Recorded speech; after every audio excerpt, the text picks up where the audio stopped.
And welcome to the third half presented by Gilbert Rugby Canada. I am David Cameron Donaghy here with Amanda Mark. Hi, David. It's so good to be here. Thank you so much to the third half. Well, thanks for joining us. So let's just get right into it. How is Bingham so far for you? So far, it has been amazing. I've been out on the pitch all day watching the different teams play. I've been meeting people. I've been connecting with friends from Bingham Past. It's been really, really good. The weather's been perfect. The pitches have been fun. And of course, it's the end of the day, and we can cheers for that.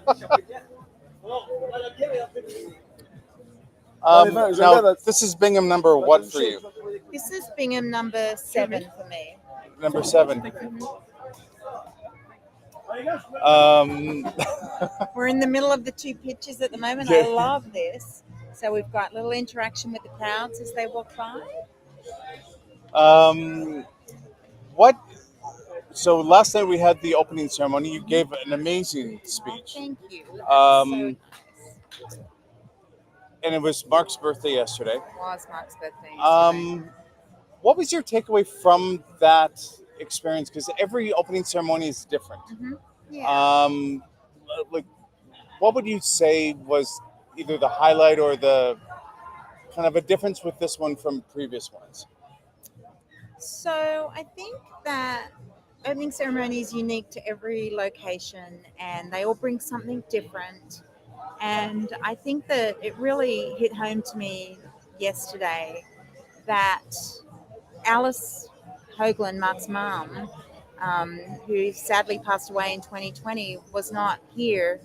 She wasn't in Ottawa either in 2022. And it really is for her to have seen how this has grown and the number of participants in the Bingham Cup and how the women's tournament, the Amanda Mark Cup, has grown would truly make her really happy because she wanted this to be a really inclusive event Yeah. and to cover everything. And yeah, and then there was so much love in the room. I nearly, Well, the Ottawa Wolves, they brought you the trophy in They in the did. case, and They were did. the women's team was quite happy to see you.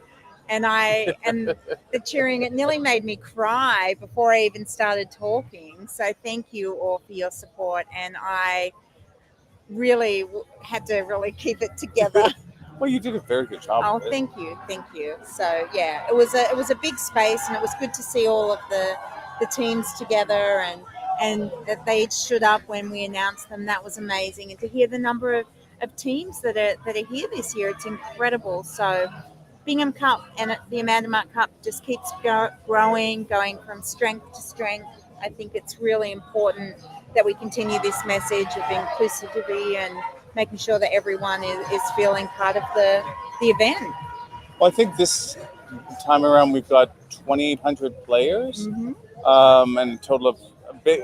Bucci mentioned it this morning. I think it's like 3,560 total participants, which is incredible. It is incredible to think that, from that first match, I think there was 8 teams. To look at where we are now, it just keeps going from strength to strength. And sadly, I still think in the world today there's a need for this tournament to really showcase, the skills of queer folk around the globe and what they contribute to our society. I think it's really important. Well, and it really does highlight rugby for all, which is one It of is our rugby for all. our hashtags. Um, because when you're on the pitch, everyone is the same. It doesn't matter what size you are, big or small, fast or slow. Exactly. Everyone has a part to play in that. You need the whole team. Well, and I think that translates a lot through to the trans inclusion. It does. Because, I've seen some women's sides where it's like I could be taken out in a heartbeat. Like I'm nothing, and I'm not small. Mhm. So it's kind of really emphasizing the whole. It, Rugby players come in every shape and size. They do, and you need every shape and size to put together a team that can actually play well. It's Exactly. not, if everyone was the same, it wouldn't be a game of rugby. No. You really need that opportunity to showcase the skills that you have. And I think that the whole global exclusion of trans players has just been appalling. And, I think that IGR being the voice of reason here and really standing up for this has made a big difference. And the fact that we've got an trans game happening on Sunday is incredible. I'm so excited to watch that. Well, I mean, that's a good segue. And so our new chair, Madison Dennison, is trans. So she was our first trans member of the trustees. Mm-hmm. She's first trans chair of IGR. Mm-hmm. And IGR is kind of that leading voice worldwide about trans inclusion. Besides the match that's going to be pretty amazing, Yep. what do you think about like what Madison's opportunities are in her new role? I think that the opportunity is so unique and it's so well timed. I think that this is a moment where we actually can do something good in history and change things. And I think those voices need to be heard. And I think that this is a platform that Madison can really engage with the teams and also with the communities that they participate in and really step up the inclusion element of this, which irks me so much that we're still fighting this battle. But here we are, and we have a unique opportunity in our community to really push the agenda here and get equal treatment. Yep. Because we're human first, foremost. Doesn't matter. Like, here we are, we're playing rugby, we're here for the love of rugby. Why is it an issue? Well, I mean, Sunday we've got the trans match, we've got the women's champion match, so Amanda Mark Cup. Should have had that beer. Yeah. Is that your first one? Yeah. And then we've got the Bingham Cup, plus all the plates, the bowls, all the different, the Alice Hoagland Cup, which is new. Those are all going to be broadcast live on the Rugby Network, which is going to be amazing. It is amazing. And, I encourage everyone to sign up to watch that if you are not here, because, it's really important that we get the coverage for this to really demonstrate that this community, our community, is willing to support these events and really make a difference. So, if we can get coverage from this, the sky is the limit where we can go. Well, exactly. Now, what are you looking forward to most in this tournament? Specifically, we're in Rome, an amazing city, an amazing venue for the Bingham Cup. Mm-hmm.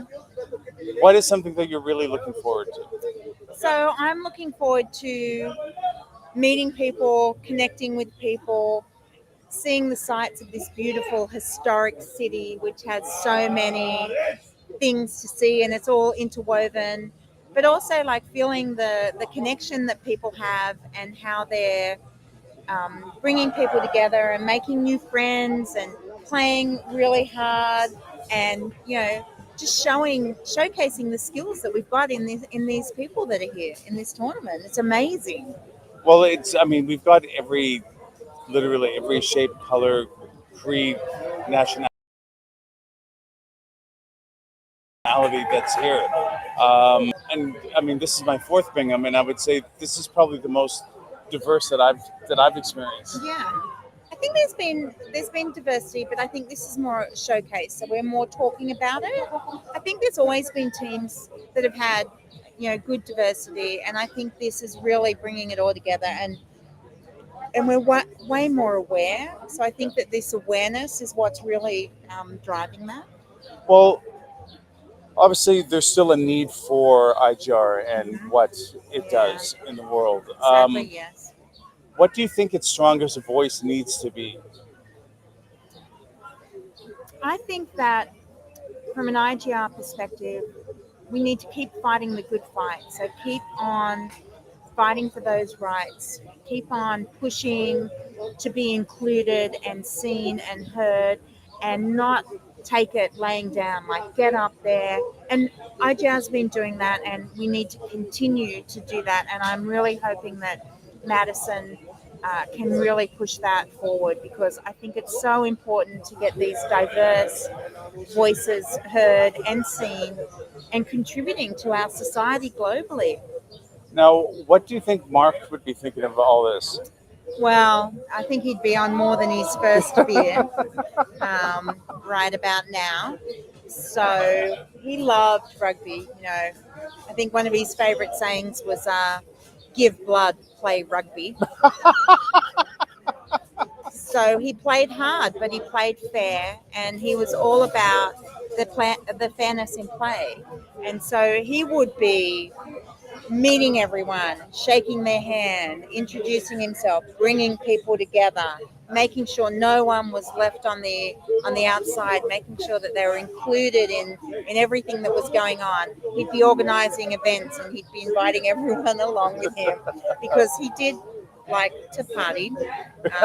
Let's not hide that fact, and he would have been partying, but he would get up the next day and he would play rugby Yep. and he would go hard up until the last minute. I was talking to some of his former San Francisco Fog players this morning, and they were talking about one of their first games where the scoreboard was not going in their favour. And right till the last minute, Mark continued to play and continued to encourage that team to play hard. And so giving it everything that they have. And I see that. These teams here, they give it everything they've got. Yep. They play hard. They're amazing. Well, I mean, I just remember last one I played was Amsterdam, and some of the comments I had were it's like, we've never seen you go so hard before. I don't know what came over me. It's the moment. But like it's here. It's giving your all, right? Yeah. You're here for a purpose. Now, what do you think Mark would think of this tournament that's named after him, where it started and where it is right now? Yeah, I think the tragic start to this after September 11 when he passed away, thwarting the terrorists on United Flight 93. I think, out of that sadness, we've got hope. So it's risen from that. And I think that really he would, like, this is everything he loved in rugby. The competition, meeting new people, the party, the having a good time, the being in a new location. He loved to travel. So I could imagine, I can hear music in the background, but he would be, it'd be playing loud and he'd be jumping around to it and it would be really going off. So he would be having a ball. He loved the tournament. Do you think if he thought that there was a tournament that was going to be named after him, that it would be like this? Like, what do you think his impressions are as he's looking down? I think he was a real connector of people, and this really connects people. Yeah. So he would be completely thrilled that is the biggest thread through this competition is, talk about swapping shirts, swapping pens, swapping whatever else.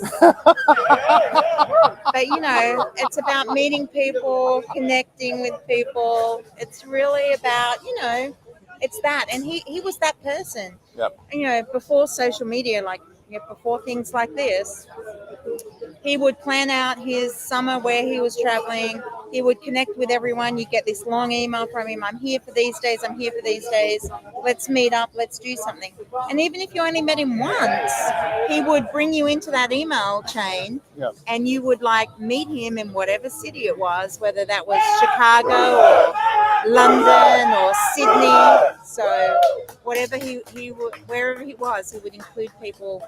And, he would make you feel really special, like you were his best friend when he met you. And that brought a lot of people out of their comfort zone. They were instantly included in the inner circle, and like their guards were down, they were their most genuine self. Exactly, and they could be their genuine self.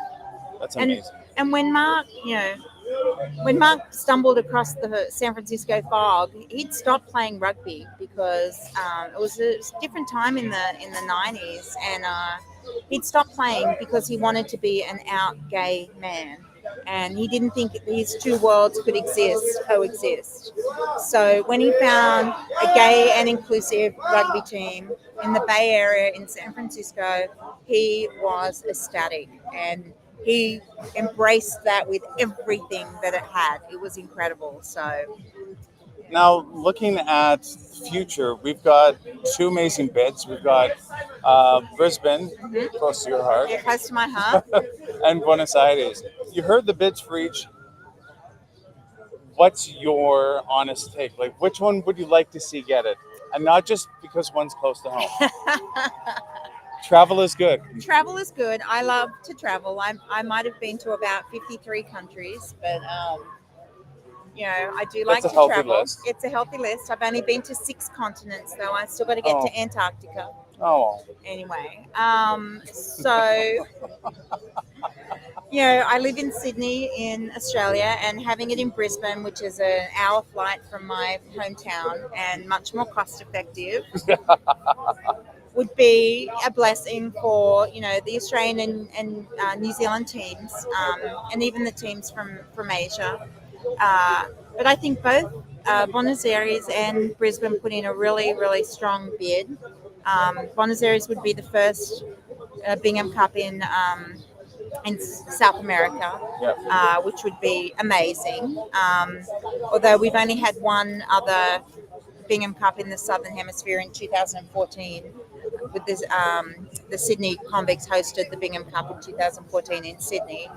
So, but I understand for a lot of players, the cost is a really challenging component of getting to Bingham. I know they fundraise and they do everything they can to really get their teams to these destinations. It's an incredible experience. So I'm bidding for both.